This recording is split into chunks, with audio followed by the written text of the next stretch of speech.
Ano ang gagamiting armas ng ancient robot para matalo ang mga Gorosei? Baligaya nga ng ipinangako ko, ito na yung utang ko sa inyong analysis video para sa chapter 1120. At para umpisahan nga itong topic natin, syempre unahin na nating talakayin itong naging pinakasentrong karakter sa chapter na to, which is si Professor Clover. Nakakatuwa nga na binigyan tayo ng flashback ni Oda patungkol sa relation nila ni Vegapunk. Dahil nagbigay nga ito ng context sa rason ng pagiging matigas ni Clover during Ohara incident. Kung matatandaan nyo, nagmatigas nga itong si Clover sa world government na hindi niya ititigil itong pag-aaral nila patungkol sa Void Century. Nung mga oras nga na to, ang tanging rason lang na naiisip natin dahil sa concern lang si Clover para sa mundo. Nagmamalasakit lang siya sa kasamaan na ginagawa ng world government. Pero dahil nga sa naging flashback niya sa chapter 1120, napag-alaman nga natin na may mas malalim pa pala siyang dahilan. At ito nga dahil sa pinatay pala mismo ng world government yung kapatid niya. At itong pag-aaral nga niya ng katotohanan patungkol sa initial na D at sa Void Century in general, para maintindihan niya pala kung ano yung naging pagkakamali ng kapatid niya para patayin siya dahil lang sa mababaw na rason ng pagkakaroon neto ng initial na D sa pangalan niya. At speaking of kapatid ni Clover, napag-alaman nga natin sa chapter na to na ang tunay na pangalan ni Clover Clyom D. Clover, o recently sa official translation ng Viz Manga, Clow D. Clover daw. So itong apelyido nga na to dumagdag na naman sa listahan natin ng mga apelyidong may initial na D sa pangalan. Ngayon maraming ang haka-haka sa kung sino itong kapatid ni Clover na pinatay. May mga nagsasabi nga na maaaring siya daw ang lover ni Nico Olvia, or simply ito daw yung totoong tatay ni Nico Robin. Since oo nga naman, nakita nga natin kung gaanong inaalagaan at gaano kabait itong si Professor Clover kay Robin, kaya maaaring pamangkin niya ito. Pero kung i-compute nga natin yung timeline, malabong ito yung tatay ni Robin, since as per Clover nga, base sa flashback niya bata pa siya nung mamatay yung kapatid niya. At during Ohara incident nga matanda na si Clover. Specifically,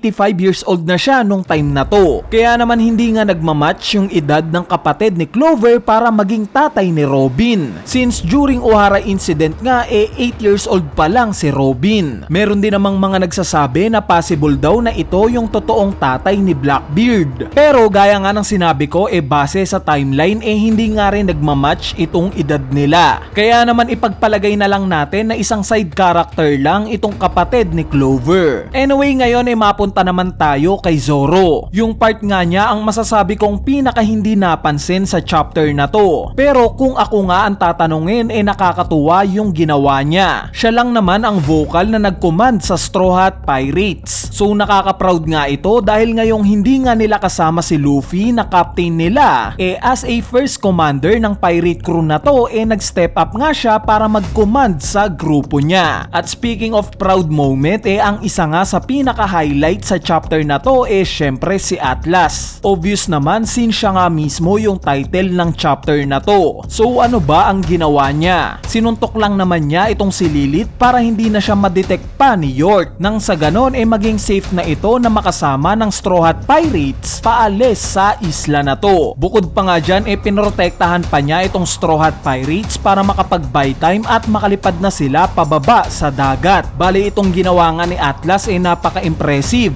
knowing na itong si Gorosei Nasujuro ang pinakamabilis sa mga Gorosei. At since alam nga ni Atlas na hindi naman talaga siya ginawa para lumaban, gumawa nga siya ng paraan para madelay palalo itong si Nasujuro, at sa pamamagitan nga yan ng pagpapasabog sa sarili niya. At sa huli nga nakita natin siyang nag-sacrifice sa harap ni Nasujuro at namatay ng nakangiti. Bali medyo duda pa nga rin ako kung talaga bang hindi nakita ni Nasujuro si Lilith, o kung may idea ba siya na buhay pa talaga si Lilith, since nung time nga na nagsaya itong si York dahil sa pagkamatay ni Atlas, at nabanggit niya na siya na lang daw ang natitirang satellite ni Vegapunk, ang comment nga na itong si Nasujuro no, not quiet. So I wonder kung alam niya na tinago lang ng Straw Hat Pirates itong si Lilith at buhay pa. Sa part naman ng ancient robot, nakita nga nating nakipag-communicate siya kay Luffy. Pero Pero base nga sa aksyon ng mga Giants na hindi daw nila narinig na nagsalita itong ancient robot, mukhang similar nga kay Zunisha nakikipag-communicate rin itong ancient robot gamit ang voice of all things. Ngayon sa recent chapter reviews nga natin nabanggit ko yung possibility ng pagkakaroon din ng mga Gorosei ng voice of all things. Since similar nga kay Zunisha nagko-communicate rin itong mga Gorosei nang hindi nagsasalita. Kaya naman mapapatanong nga tayo ngayon kung makikita ba nating magkakaroon ng conversation itong mga Gorosei at itong si Emmet. Dahil kung mangyari nga ito interesting tong makita. Since sa mga binibigay ngang clue ni Oda highly possible na itong mga Gorosei nag-e-exist na 800 years ago pa. At base naman kay Vegapunk ginawa daw itong ancient robot during Void Century. May bago ba tayong malalaman na impormasyon patungkol sa Void Century kung sakali man at magkausap sila?